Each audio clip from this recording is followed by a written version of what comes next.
Hello everyone, welcome to my channel code story with Mike. तो आज अपने leet code का 717 करने जा रहे हैं।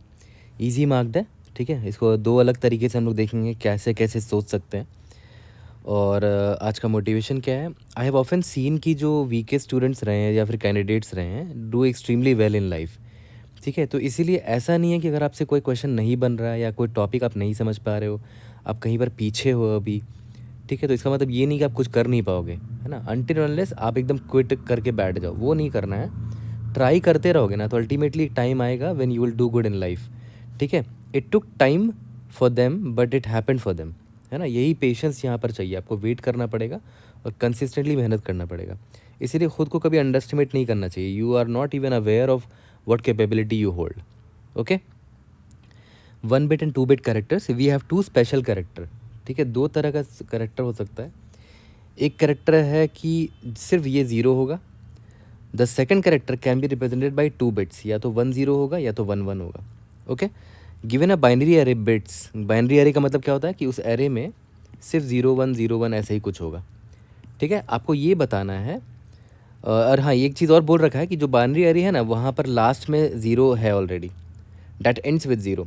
Return true if the last character must be a 1 bit character. 1 bit character मतलब ये वाला, ठीक है। तो प्रॉब्लम थोड़ा सा कंफ्यूजिंग लगा होगा, बट ऐसे इंटरव्यू में अगर कंफ्यूजन हो तो definitely you are free to ask for an example to explain you. जैसे ये वाले एग्जाम्पल को देखो, ये तो हमें पता है कि लास्ट वाला बिट तो हमारा हमेशा ज़ीरो होगा। तो अगर आप नोटिस करो यहाँ पर वन, अगर यहाँ पर वन है, इसका मतलब क्या हुआ, यहाँ पर वन वाला केस मतलब ये वाला केस हुआ होगा पक्का, कि भाई वन के बाद या तो एक ज़ीरो होगा या तो एक वन होगा, है ना। तो वन के बाद यहाँ ज़ीरो दिख रहा है, तो ये दोनों पेयर बना के एक सेकंड कैरेक्टर बन सकता है। सेकंड कैरेक्टर का क्या प्रॉपर्टी था, वो या तो 1 0 होगा या तो 1 1 होगा, ठीक है। तो ये 1 0 बन गया। उसके बाद देखो लास्ट में एकमात्र कैरेक्टर बच चुका है, ये ज़ीरो है। और यही हम चाहते भी थे कि लास्ट कैरेक्टर जो है ना 1 बिट कैरेक्टर हो। याद करो 1 बिट कैरेक्टर कौन था, ये वाला था, ज़ीरो होना चाहिए लास्ट में, ठीक है। तो लास्ट में 1 बिट कैरेक्टर अगर बच जाता है तो इसीलिए हमारा आंसर ट्रू है। ओके, अब देखो ये वाला एग्जांपल देखो, यहाँ पर आंसर फॉल्स क्यों है, यहाँ से ज़्यादा क्लियर हो जाएगा। जैसे यहाँ पर देखो, यहाँ पर 1 और 1 मिला के मैंने क्या किया, एक 2 बिट वाला कैरेक्टर बना दिया। क्योंकि याद करो 2 बिट वाला कैरेक्टर क्या था, 1 0 या फिर 1 1 था, तो मैंने 1 1 बना दिया। उसके बाद देखो यहाँ पर एक 1 है, तो इसके साथ या तो बगल में एक 1 होना चाहिए या तो 0 होना चाहिए, है ना। यहाँ पर दे रखा है, तो यहाँ बगल में एक 0 है, तो मैंने इन दोनों को मिला के पेयर बना दिया। ओके, ठीक है। तो अब देखो लास्ट में कोई ज़ीरो कैरेक्टर बचा ही नहीं है ना। तो आंसर इसीलिए हमारा फॉल्स है, लास्ट में ज़ीरो कैरेक्टर बचना चाहिए। ओके, इस एग्जांपल में देखो यहाँ पर तो खैर ज़ीरो है, तो ज़ीरो है तो छोड़ ही दो इसको, क्योंकि प्रॉब्लम में दे रखा है कि या तो वो 1 बिट कैरेक्टर होगा, मतलब अकेला एक ज़ीरो होगा, या तो वो 2 बिट कैरेक्टर होगा। और ध्यान दो 2 बिट कैरेक्टर हमेशा 1 से स्टार्ट होता है ना। 1 के बाद 0, 1 के बाद 1। तो यहाँ पर तो ऑलरेडी ज़ीरो है तो इसको छोड़ दो, फिर यहाँ पर ऑलरेडी ज़ीरो है इसको छोड़ दो, यहाँ पर भी ऑलरेडी ज़ीरो इसको छोड़ दो। लास्ट में देखो यहाँ पर ज़ीरो है, तो वी आर गुड, है ना। तो इसीलिए इसका आंसर ट्रू है। तो अल्टीमेटली ऐसा है कि आपको जब ये पेयर मिलता है कहीं पर भी 1 0 या 1 1, तो आप उसको उस पेयर को कंसिडर करना ही करना है। कंसिडर करते करते ऐसा होना चाहिए कि लास्ट में एक ज़ीरो बचना चाहिए। जैसे एक और एग्जाम्पल मैं आपको दिखाया था, मान लेते हैं 1 0 है, 1 1 है, लास्ट में एक ज़ीरो है। तो जहाँ जहाँ आपको 1 0 या 1 1 वाला पेयर दिख रहा है वो आपको बनाना ही पड़ेगा। जैसे 1 0 मुझे दिख गया तो मैं बनाना पड़ेगा, 1 1 दिख गया तो मुझे बनाना पड़ेगा। लास्ट में देखो ज़ीरो बच गया, कोई ऑप्शन नहीं है, बचना ही है इसको, है ना। क्योंकि ये तो किसी के साथ पेयर हो भी नहीं सकता, तो इसलिए लास्ट में ज़ीरो बचा तो मेरा आंसर ट्रू होगा। ओके, यहाँ तक क्लियर हो गया। अब मान लेते हैं एग्जाम्पल ऐसा होता तो 1 0 1 1, लास्ट में एक 1 है। तो देखो ध्यान दो, यहाँ पर 1 0 को पेयर कर दिया, 2 बिट वाला करेक्टर बन गया। यहाँ पर 1 और 1 को पेयर कर दिया, 2 बिट वाला करेक्टर बन गया। लास्ट में 1 बचा है, लास्ट में याद करो 1 नहीं बचना चाहिए था, 0 बचना चाहिए था, इसलिए इसका आंसर फॉल्स होगा, ठीक है। तो देखते हैं हमारा थॉट प्रोसेस क्या होगा। सबसे कुछ पॉइंट्स जो हमें ऑब्जर्व करना चाहिए था। सबसे पहला कि लास्ट डिजिट हमेशा 0 गिवन है हमारे प्रॉब्लम में, ठीक है। और 2 बिट्स ऑलवेज स्टार्ट्स विद 1। मैंने आपको बताया ना अभी थोड़ी देर पहले कि 2 बिट वाले जो करेक्टर हमेशा 1 से ही स्टार्ट होता है। देखो यहाँ 1 है, इधर भी 1 है, 1 के बाद 0 आ सकता है या तो 1 के बाद 1 आ सकता है, ठीक है। तो इसी पॉइंट का ये जो सेकंड पॉइंट था ना, ये इंपॉर्टेंट पॉइंट था। इसको आप पकड़ के इस प्रॉब्लम को बहुत आसानी से सॉल्व कर सकते हो। कोई भी एग्जांपल ले लेते हैं, मान लेते हैं 1 0 है, 1 1 है, 1 है, 0 है, लास्ट में 0 है। तो हम क्या करेंगे ना, जैसे ही मुझे 1 दिखेगा ना, मान लेते मेरा आई पॉइंटर यहाँ पर है, जैसे ही मुझे 1 दिखेगा ना, तो मैं, ये तो गारंटीड है कि अगर 1 दिखा है तो 1 के बाद या तो इंडेक्स नेक्स्ट इंडेक्स में या तो 0 होगा या तो 1 होगा, यही दो ऑप्शन है। तो 1 0 हो चाहे 1 1 हो, दोनों मेरा 2 बिट करेक्टर, सेकंड बिट वाला करेक्टर है ना। तो मैं आई को यहाँ ले जाऊँगा ही नहीं, मैं आगे बढ़ जाऊँगा, आई को यहाँ ले आऊँगा। क्यों? क्योंकि मैं जानता हूँ कि ये दोनों पेयर बन जाएंगे, तो मुझे एक पेयर मिल चुका है, तो आई को मैंने देख रहा हूँ यहाँ से यहाँ स्किप करवा दिया। फिर तो मुझे दोबारा 1 दिखा, तो मैं गारंटीड हूँ कि इसके जस्ट बाद वाला जो करेक्टर होगा वो या तो 1 होगा या तो 0 होगा। तो यहाँ पर 1 है तो 1 1 बन गया। तो आई को मैं दोबारा यहाँ जंप करा दूंगा, i+2 कर दूंगा। यहाँ पर फिर से मुझे 1 दिखा, है ना, ये देखो फिर से 1 दिखा, तो इसके बगल में जो भी होगा, चाहे 0 हो चाहे 1 हो, ये उसके साथ पेयर बनाएगा ही बनाएगा। क्योंकि याद करो 1 हमेशा कि एक 0 के साथ या तो एक 1 के साथ पेयर बनाता है, ये दोनों केस में। ठीक है, तो आई को मैंने जंप मरवा दिया, यहाँ पर आई यहाँ पर आ गया। अब देखो इसके बाद तो कोई इंडेक्स है नहीं, है ना, मैं लास्ट इंडेक्स में पहुँच गया, लास्ट इंडेक्स में पहुँच गया। तो लास्ट इंडेक्स में पहुँचा हूँ, इसका मतलब गारंटीड है कि मतलब यहाँ पर एक ही कैरेक्टर है, क्योंकि मैं पेयर नहीं कर पा रहा हूँ यहाँ पर, है ना। यहाँ पर जितने पेयर हो सकते थे उनको मैंने पेयर कर दिया है। अब ये पेयर नहीं हुआ तो लास्ट में 0 है, तो वही मेरा आंसर होगा। ऑब्वियस है ना, प्रॉब्लम में साफ साफ दे रखा है कि इंडेक्स i = n-1 में जो एलिमेंट है ना वो 0 ही होगा। प्रॉब्लम में ये तो दे रखा है, लिखा है ना, एंड्स विद 0 है। ठीक है, तो अगर आप यहाँ पर पहुँच गए हो इंडेक्स i = n-1 पर, मतलब आपका आंसर ट्रू होगा ही होगा। अभी आप देख लो, मैं आपको दोबारा एक और एग्जांपल देके प्रूफ बता देता हूँ। मान लेते हैं यहाँ पर 1 0 होता, यहाँ पर 1 0 होता, यहाँ पर 1 और 1 होता। अब देखो होगा क्या, इंडेक्स i यहाँ पर है, आपको 1 दिखा, आपने पेयरिंग कर दी। ठीक है, तो आपने जंप मार दिया यहाँ पर। फिर आपको 1 दिखा, आपने पेयरिंग कर दिया, फिर आपने जंप मार दिया यहाँ पर। फिर आपको 1 दिखा, आपने पेयरिंग कर दिया, फिर आपने जंप मार दी यहाँ पर। अब आई आउट ऑफ बाउंड हो गया है। आई आउट ऑफ बाउंड का मतलब क्या हुआ कि हम कभी भी n-1th यानी कि लास्ट वाले इंडेक्स से पहुँच ही नहीं पाए। यहाँ पर पहुँच पाए थे, और क्यों पहुँच पाए? क्योंकि हम पेयर करते करते आई को यहाँ तक पहुँचा दिया था हमने। ठीक है, बट यहाँ पर पहुँच ही नहीं पाए। अब पहुँच नहीं पाए इसका मतलब गारंटीड है कि यहाँ पर एक सिंगल कैरेक्टर यहाँ पर नहीं रहा होगा, यहाँ पर 0 नहीं रहा होगा, नहीं बचा होगा। ठीक है, एक और एग्जांपल देख लो। मान लेते 1 0 होता, 1 0 होता, 1 0 होता। अब देखो यहाँ पर क्या होगा, आई यहाँ पर है, दोनों पेयर बन गया क्योंकि यहाँ 1 था। फिर आई यहाँ पर आया, दोनों पेयर बन गया। फिर आई को मैंने जंप किया, दोनों पेयर बन गया। आई को जंप किया, आई देखो आउट ऑफ बाउंड हो गया, तो मेरा आंसर फॉल्स होगा इसका, है ना, क्योंकि लास्ट में 0 एक बचना चाहिए था, वो नहीं बच पा रहा है मेरा, है ना। एक और एग्जांपल देख लो। मान लेते हैं यहाँ पर 1 0 है, यहाँ पर 0 है, यहाँ पर 1 है, यहाँ पर 1 है, और यहाँ पर 0 ले लेते हैं। अब देखो यहाँ पर 1 दिखा, तो आपने इसका पेयर बनाया और आई को अपने बाउंड यहाँ जंप करा दिया। यहाँ पर आपको 1 नहीं दिख रहा है, यहाँ 0 दिख रहा है।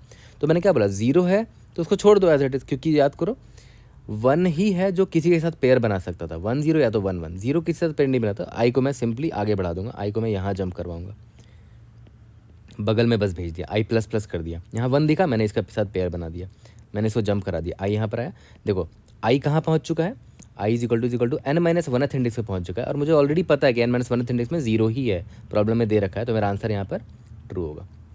ठीक है, तो देखा है तो अप्रोच 1 इज़ वेरी सिंपल। हम सिंपली क्या करेंगे, हम एक आई पॉइंटर लेंगे और ट्रैवर्स करते रहेंगे, और जैसे ही मुझे if bits of I, index आई में अगर मुझे 1 दिखेगा, तो आई को मैं += 2 कर दूंगा, 2 से जंप करवा दूंगा, क्योंकि जैसे ही मुझे 1 दिखा मैं बगल वाले के साथ पेयर करके आई को यहाँ जंप करवा रहा हूँ। और अगर ऐसा नहीं है, बिट्स आई अगर 1 नहीं है तो ऑब्वियसली 0 रहेगा, तो उस केस में मैं i++ कर दूंगा सिंपली। ठीक है, और लास्ट में मुझे बस इतना चेक करना है कि इफ़ आई जो है एग्जैक्टली n-1 पर आके रुका है, तब मेरा आंसर ट्रू होगा, नहीं तो आंसर फॉल्स होगा। ठीक है, ये भी काफ़ी सिंपल सी अप्रोच है, सिंपल हम इटरेट कर रहे हैं यहाँ पर। ओके, दोनों अप्रोच मैं आपको दिखा दूंगा एक साथ ही। तो अभी देखते हैं दूसरा अप्रोच क्या है इसको सॉल्व करने का। टाइम कॉम्प्लेक्सिटी बता देता हूँ, सिंपल है, O(n) है, क्योंकि एक बार ट्रैवर्सल कर रहे हो। स्पेस कॉम्प्लेक्सिटी कांस्टेंट है, कोई भी हमने एक्स्ट्रा स्पेस नहीं लिया है। अप्रोच 2 पर आते हैं, है ना। एक और बहुत इंपॉर्टेंट ऑब्जर्वेशन है जो हमें ध्यान देना चाहिए था। देखो ये चीज़ तो गारंटीड है कि जो बिट्स एरे है ना, बिट्स एरे एंड्स विद 0, मतलब इसने क्लियर कट बता दिया है कि जो भी अरे होगा उसका लास्ट में एक ज़ीरो तो होगा ही होगा, ठीक है। अब मुझे एक बात बताओ, चलो लास्ट में ज़ीरो तो है, अगर इसके पहले एक और ज़ीरो हुआ तब क्या आंसर होगा? थोड़ा सोचो, थोड़ा दिमाग लगाओ, है ना। अगर यहाँ पर ज़ीरो हुआ तो आंसर क्या होगा? देखो अगर ये ज़ीरो है, मतलब मान लेते हैं इसके पहले अगर 1 होता और इंडेक्स आई अगर मेरा यहाँ पर होता तो क्या होता? ये दोनों पेयर बन जाता, है ना। पेयर बनता तो मैं यहाँ पर आ जाता, index I equal to n-1 पर आ गया, मेरा आंसर ट्रू होता। और अगर मान लेते हैं यहाँ पर इधर भी ज़ीरो ही होता और मेरा इंडेक्स आई यहाँ पर होता, तो ये ज़ीरो है तो कुछ नहीं है, मैं सिंपली आई को यहाँ बढ़ाता। ये भी ज़ीरो है, आई को यहाँ बढ़ाता, आई फिर से n-1th इंडेक्स पर पहुँच गया, तो मेरा आंसर यहाँ पर अभी भी ट्रू है, ठीक है।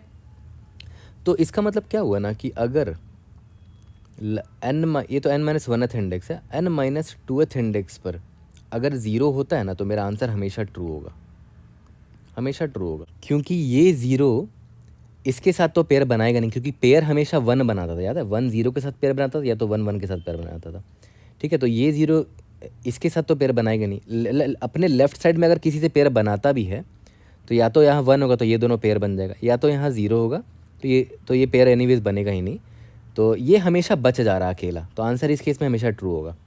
और याद रखना कि लास्ट इंडेक्स में हमेशा 0 होगा, ये प्रॉब्लम में दे रखा है ऑलरेडी, ठीक है। तो यहाँ पर 0 अगर होता है तो उससे देखा जाए तो हमेशा मेरा आंसर ट्रू आ रहा है, लेकिन अगर यहाँ पर 1 होता है तब हम गारंटी नहीं कह सकते कि मेरा आंसर ट्रू होगा। देखो कैसे, अगर यहाँ पर 1 है तो डिपेंड करता है कि यहाँ पर भी 1 था कि नहीं। अगर यहाँ पर भी 1 होता n-3 इंडेक्स पे तो ये दोनों पेयर बन जाता और ये बच जाता अकेला, तब आंसर ट्रू होता। लेकिन मान लेते एक और 1 होता तो ये दोनों पेयर बनता, ठीक है, और ये इसके साथ पेयर बना देता, तो मेरे लास्ट में 0 अकेला नहीं बच रहा है, तब उस केस में मेरा आंसर फॉल्स होता। या फिर अगर एक और 1 यहाँ पर होता, ठीक है, तो देखो ये दोनों पेयर बनता, ये दोनों पेयर बनता, फिर ये अकेला बच जा रहा है, तो उस केस में मेरा आंसर ट्रू होता। या फिर अगर मान लेते हैं यहाँ पर एक और 1 होता, ये दोनों पेयर बनता, ये दोनों पेयर बनता, फिर ये पेयर बन जाता, लास्ट में 0 नहीं बच रहा अकेला, तो आंसर फॉल्स हो रहा है। तो आप एक चीज़ यहाँ पर ध्यान दे रहे हो कि अगर मेरे लेफ्ट हैंड साइड में ऑड नंबर ऑफ 1 है तो आंसर मेरा फॉल्स हो रहा है। ऑड नंबर ऑफ 1 है, ऐसा क्यों फॉल्स हो रहा है? क्योंकि देखो ऑड नंबर की वजह से हो क्या रहा है, ये दोनों पेयर बन जा रहे हैं, ये दोनों पेयर बन जा रहे हैं, जो एक्स्ट्रा एक बच रहा है ना 1, वो इसके साथ 0 पेयर बना दे रहा है, तो लास्ट में 0 अकेला नहीं बच पा रहा है, ठीक है। अगर ऑड नंबर ऑफ 1s है तो आंसर फॉल्स होगा। अगर इवन नंबर ऑफ नहीं, अगर odd number of even number of 1s है तो आंसर ट्रू होगा। देखो अभी आपको दिखा देता हूँ, इवन नंबर ऑफ 1 से तो आंसर ट्रू क्यों होगा। यहाँ पर एक और 1 ऐड कर देता हूँ, तो देखो ये दो का पेयर बनता चला जा रहा है और बच गया ये 0 अकेला, तो आंसर ट्रू हो जा रहा है। ये बड़ा सिंपल सा एक ऑब्जर्वेशन था। अब आपके मन में सवाल आ सकता है कि हमने ये क्यों नहीं देखा कि बीच में अगर यहाँ कहीं 0 होता, तो मान लेते हैं यहाँ 0 है, तब क्या होता। तो अब देख लेते हैं क्या होगा।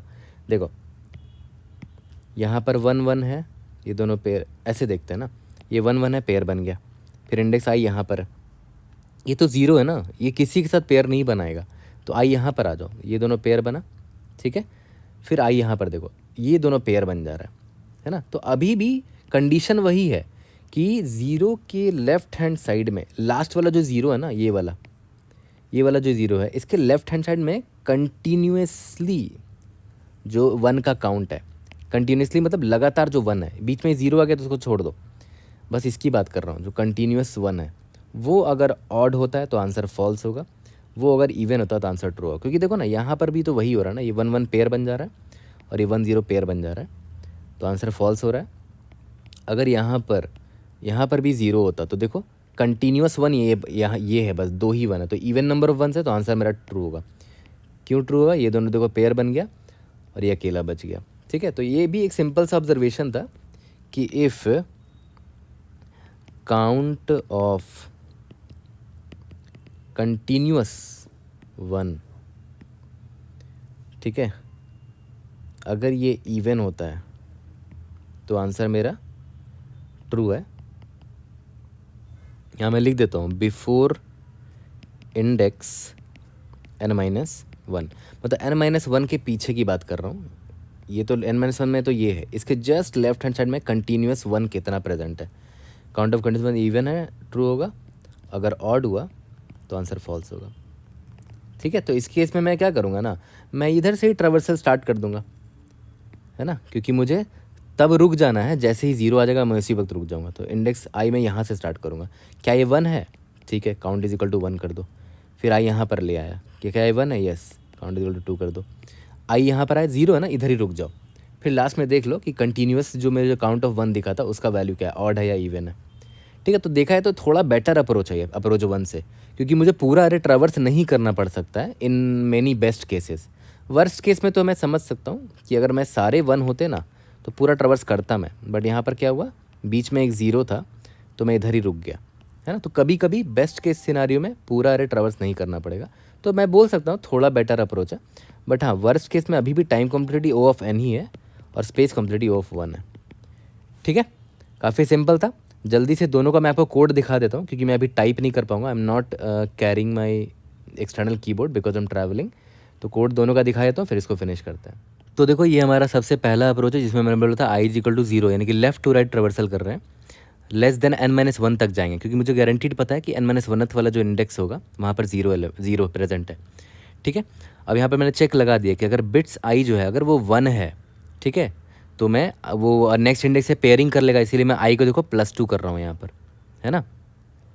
और अगर वो 1 नहीं है तो देखो यहाँ पर मैं 1 ऐड कर रहा हूँ, बस i++ कर रहा हूँ, i+1 कर रहा हूँ, और इस केस में i+2 कर रहा हूँ। ओके, लास्ट में बस इतना ही चेक करना था कि क्या आई n-1 इंडेक्स में आकर रुक गया है। अगर रुक गया तो आंसर ट्रू होगा, नहीं है तो आंसर फॉल्स होगा।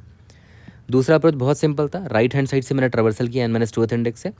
जब तक 1 दिख रहा है तब तक मैं काउंट करता रहूँगा, लास्ट में बस देख लूँगा अगर ये इवन है तो आंसर ट्रू है, नहीं तो आंसर मेरा फॉल्स होगा। काफ़ी सिंपल सा अप्रोच था। I hope I was able to help. See you in the next video. Thank you.